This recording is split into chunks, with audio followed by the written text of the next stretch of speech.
గుంటూరు 33వ డివిజన్లోని బ్రాడిపేట 17వ లైన్లో గుంటూరు పశ్చిమ టీడీపీ జనసేన బీజేపీ ఉమ్మడి అభ్యర్థి గళ మాధవి ప్రచారం నిర్వహించారు.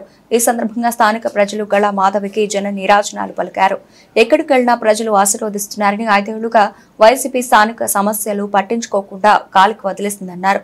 ఎప్పుడు వైసీపీని ఓడిద్దామని మే 13న పోలింగ్ కోసం ప్రజలు ఎదురు చూస్తున్నారని, కూటమి అధికారంలోకి రాగానే స్థానిక సమస్యలపై దృష్టి పెట్టి సంక్షేమ అభివృద్ధి అందరం అందించడమే లక్ష్యంగా పనిచేస్తామని గళ మాధవి తెలిపారు.